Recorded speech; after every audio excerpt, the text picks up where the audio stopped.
ئاستی ئاوی بەنداوی باوەشەسوار لە کفری 1 ملیۆن مەتر سێجا لە ساڵی پار کەمترە. هۆکاری ئەمە دواکەوتنی بارانبارینی ناوچەکەیە. ساڵی پار تا ئەم کاتە چەند جارێک بەنداوەکە سەرڕێژی کردبوو، ئەم ساڵ نەیکردووە. تەنها 4 ملیۆن متری سێجا ئاوی تایە. کاریگەری زۆری دەبێت لەسەر زەویزاری جوتیاران، لەسەر کێڵگەکانیان، لەسەر بەروبوومەکانیان.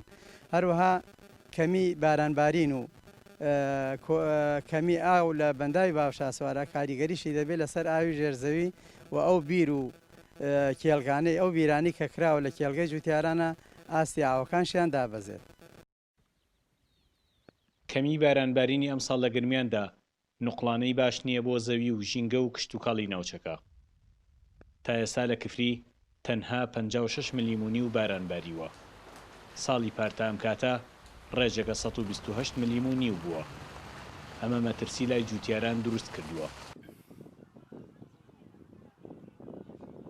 بێبارانی وای کردووە مەقسەد ئەگەر وا بڕوات بۆی هەیە خەڵکەکە ئاژەڵەکانی لە ناو بچێت یان بیفرۆشەیە لە ناوی باوان و هەروەها فەلاحەتیش من گشتی باسەکەم منتیقەی لای ئێمە حتا ئیسا پەڵەی نەداوە مەقسەد پەڵەیەکی باش و بۆەوەی دەغڵودان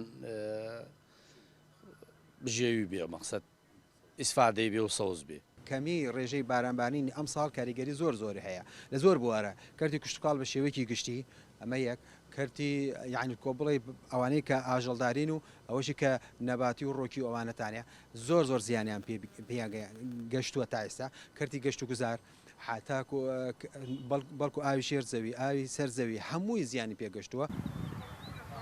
ژینگە و بەروبوومی دانەوێڵە و سامانی ئاژەڵ و پرۆژەکانی ئاودێری و ئاوی ژێرزەوی گەرمیان بەهۆی کەمی و دواکەوتنی بارانبارینەوە لە بەردەم مەترسیدان.